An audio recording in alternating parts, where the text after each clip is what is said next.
Praise the lord. ఈ దిన Bible పఠనము కొరకు కీర్తనల గ్రంథం 50వ అధ్యాయము. ఆసాపు కీర్తన. దేవాతి దేవుడైన యెహోవా ఆజ్ఞ ఇచ్చుచున్నాడు. తూర్పు దిక్కు మొదలుకొని పడమటి దిక్కు వరకు భూనివాసులను రమ్మని ఆయన పిలుచుచున్నాడు. పరిపూర్ణ సౌందర్యము గల సియోనులో నుండి దేవుడు ప్రకాశించున్నాడు.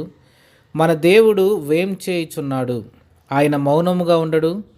ఆయన ముందర అగ్ని మండుచున్నది. ఆయన చుట్టూ ప్రచండ వాయువు విసురుచున్నది. ఆయన తన ప్రజలకు న్యాయము తీర్చుటకై బల్యర్పణ చేత నాతో నిబంధన చేసుకుని నా భక్తులను నా యొద్దకు సమకూర్చుడని మీది ఆకాశమును భూమిని పిలుచుచున్నాడు. దేవుడు తానే న్యాయకర్త అయి ఉన్నాడు. ఆకాశము ఆయన నీతిని తెలియజేయుచున్నది. నా జనులారా, నేను మాట్లాడబోచున్నాను, ఆలకించుడి. ఇశ్రాయేలు, ఆలకింపుము. నేను దేవుడును, నీ దేవుడును. నేను నీ మీద సాక్ష్యం పలికెదను. నీ బలుల విషయమై నేను నిన్ను గద్దించుటలేదు. నీ దహన బలులు నిత్యము నా ఎదుట కనబడుచున్నవి. నీ ఇంట నుండి కోడెనైనను నీ మందలో నుండి పొట్టేలనైనను నేను తీసుకొనను. అడవి మృగములన్నీయు 1000 కొండల మీది పశువులన్నీయు నావే గదా. కొండలలోని పక్షులన్నిటినీ నేను ఎరుగుదును. పొలములలోని పశ్వాదులు నా వశమై ఉన్నవి. లోకమును దాని పరిపూర్ణతయు నావే.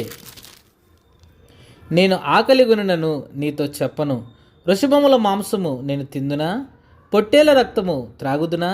దేవుని స్తుతియాగము చేయుము. మహోన్నతునికి నీ మొక్కుబళ్ళు చెల్లించుము. ఆపత్కాలమున నీవు నన్ను గూర్చి మొరపెట్టుము. నేను నిన్ను విడిపించెదను. నీవు నన్ను మహింపరచెదవు. భక్తిహీనులతో దేవుడిట్లు సెలవిచ్చున్నాడు. నా కట్టడలు వివరించుట నీకేమి పని? నా నిబంధన నీ నోట వచించదవేమి? దిద్దుబాటు నీకు అసహ్యం కదా. నీవు నా మాటలను నీ వెనుకకు త్రోసివేసేదవు. నీవు దొంగను చూచినప్పుడు వానితో ఏకీభవించెదవు. వ్యభిచారులతో నీవు సాంగత్యం చేసేదవు. కీడు చేయవలనని నీవు నోరు తెరుచుచున్నావు. నా నాలుక కపటము కల్పించుచున్నది. నీవు కూర్చుండి నీ సహోదరుని మీద కొన్నెములు చెప్పుచున్నావు. నీ తల్లి కుమారుని మీద అపనిందలు మోపుచున్నావు. ఇట్టి పనులు నీవు చేసినను నేను మౌనినై ఇంటిని. అందుకు నేను కేవలం నీ వంటి వాడనని నీవు అనుకొంటివి.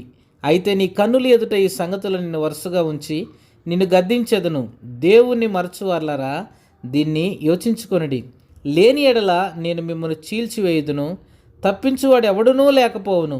స్తుతియాగము అర్పించువాడు నన్ను మహింపరుచున్నాడు. నేను వానికి దేవుని రక్షణ కనపరుచున్నట్లు వాడు మార్గము సిద్ధపరచుకొనెను. ఆమేన్.